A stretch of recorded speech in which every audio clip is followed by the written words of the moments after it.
absolutely positively, like, without a shadow of doubt, love this restaurant called Big Cheese. And there's this lady that works with us named Gloria who hates Big Cheese. She cannot stand it. She doesn't get why people go there. She doesn't like going there with me. She doesn't like even the name Big Cheese, but I absolutely love the place. And the reason why I love the restaurant Big Cheese is because parking is easy. You literally just drive your truck into like a dirt lot. You walk in. You immediately, you open the door, and the guy that's like the person that cleans the dishes off the counter or whatever, the table, waves you over so you don't have to wait for a table. You sit down, and within 30 seconds, the waitress is showing up. And there's only like 5 things on the menu, and they're all good, so just pick something. And I get a chicken Caesar salad dressing on the side, and I'm out within like 35 minutes. And it's $6.50. Like you can't beat that. Like, it is absolutely awesome for a place that you just want to go eat. Gloria hates it. She wants to go to a place called Azul. Azul is amazing. It's wonderful. It sits at the bottom of, I think it's like the Mandarin Oriental Hotel, like right on the bay, and you get to see the ocean. Everything is fancy and colorful. And when I go there, it's exhausting. Like, they spend 20 minutes talking about the food and where it's sourced from, like I care, and parking is valet only, and it ends up being like 2 hours and $150. I'm like, Gloria, why would you ever want to go there? Now, this is a conversation every group of people has, and every small business has, and all your customers are having. And the reason why this conversation exists is because different people value different things differently. And if you as a small business owner want to grow your business with Facebook or online or in terms of digital marketing, you have to understand that you'll be reaching out to new people that value things differently than what you do and what your current customers do. This principle applies to almost every single business, by the way. Like big business, small business, entrepreneur, micro, medium size, whatever it is. I don't care where you are in this list, whether you're a coach, you run a restaurant, you're a plastic surgeon, personal trainer, whatever it is. If you're in the business of dealing with people, then this rule applies to you. It doesn't work if your business is like robot to robot or computer to computer. Like if you're in the financial transactions at the stock market, like this does not apply. But if you're any business other than that, this makes sense because people value things differently at different times for different reasons. So here's the top 5 things that people value differently. And there's actually like 10 of them, and there's, depending upon which scholar or psychologist, there may be up to like 15. But the first 5 are like 90% of it. The rest are like brand recognition and exclusivity and difficulty of the information. Like people who really enjoyed calculus for business in undergrad. Like we don't have to worry about them, right? These are like the top 5. The first thing that people value differently when it comes to you and your business is speed. This is how fast that this individual can consider their order filled. How fast the AC guy shows up. How fast your car is out of the shop.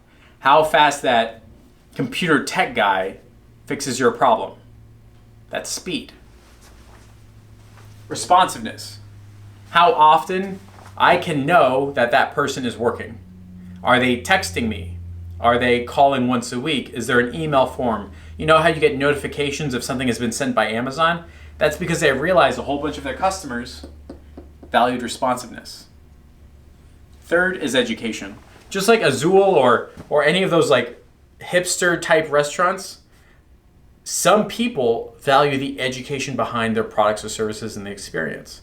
So they want you to give them a 20-minute spiel about the artwork and the foundings of the company, the way the bones were built and why they're in what they do. The education. Communication. What type of verbiage are you using? Are you high class or low class? Is it short sentences or is it long? We've all read emails that just seem too overly verbose when one email will do, or one line will do in that email. And that's because there's a mismatch between what I value and what that sender values in terms of communication. Next up is effectiveness. Whether or not I actually lose 15 pounds with this personal trainer by following his program. Whether or not my car actually does 0 to 60 in 10 seconds if I take it to this mechanic. Whether or not I actually pass that emissions test or any qualifications or exam. If you're in the SAT game or the GRE or the GMAT game, do I get the score that I wanted? If I'm going to a tailor, how accurate are the measurements? That's effectiveness. And finally, price. How much am I willing to pay versus how much somebody else wants me to pay? Think of it in terms of Apple. Apple charges more per laptop than any other company in the world.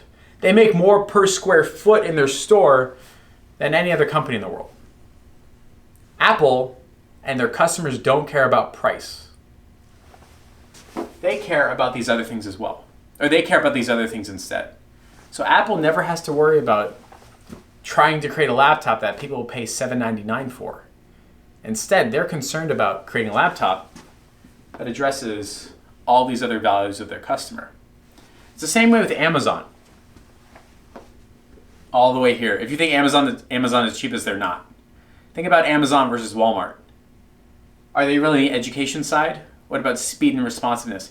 How fast can you get in and out of a Walmart when you're looking for that one thing that you thought you wanted? Amazon customers and Walmart customers are completely different because they value different things. Just like Jeff going to Big Cheese is a lot different than Gloria going to Azul because we value different things differently. Now here's a very interesting exercise, and this will be your homework for today's session. This, I don't even know the name of this chart. I just saw it in business school and it made a lot of sense when I was working at Intel.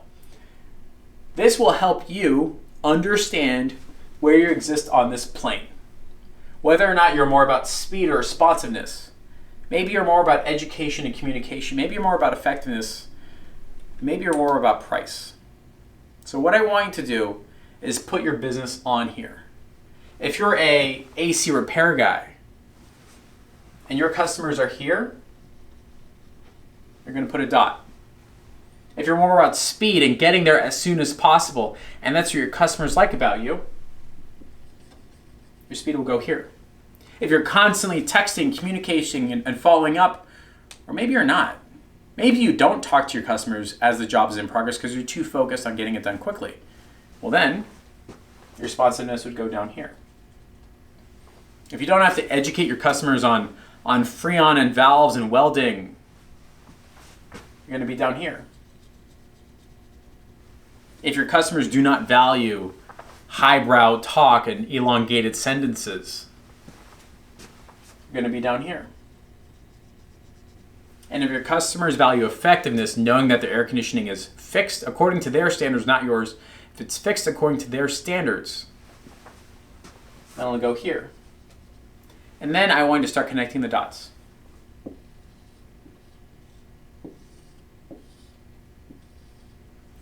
This is the value map of your business. This is why your customers buy from you. Because as that AC tech and repair guy, you are fast, you are effective, and you're fairly priced. But on Facebook, you have to be something different. You have to be responsive, you have to be educational, and you have to be communicative. Why? Because they don't know who you are. Because they haven't experienced how great your work is. There's no way for them to because you haven't done any work. So when you start driving these Facebook ads and this digital marketing funnel and everything we've talked about, have a conscious effort knowing you'll have to work over here. Think about it in terms of Big Cheese versus Azul. If somebody really wants to go to Big Cheese, where are they on this price? Remember the words that I used, how you could get in and out really fast? Speed. Remember how I said I didn't care that the waitress or the waiter talked to me or the bursar just waved me over? It's because I don't value the responsiveness when it comes to my restaurant. Education, I don't care. Communication, no big deal. And I'll tell you what, that $6.50 is pretty effective when it comes to filling me up for lunch. That's what I would value. But Gloria with Azul, she's on the other side. So here's your homework. Create this map for your business. I don't care what business you're in. I don't care if you're a plastic surgeon. I don't care if you're an AC repair. I don't care if you're a web design business, you lay carpet. Just figure out where you are on this map. And know that when you launch your first internet marketing, digital marketing, Facebook funnel, whatever it is, realize that those types of individuals will be more on over here. And make a real concerted effort on bridging that gap. So I want you to send your value map to the subject line and email address below with an actual drawing of your value map. Include the industry that you're in, the name of your business, just so we have a better idea. And we're going to grade it and we're going to make sure. Because very often we'll find that mechanics put themselves as fast, even though the car's been in the shop for 7 days. And if you had to ask a customer if that was fast and there's plenty of speed, they would say no. So fill that out, email it to us, and we'll take care of it then. Thanks so much.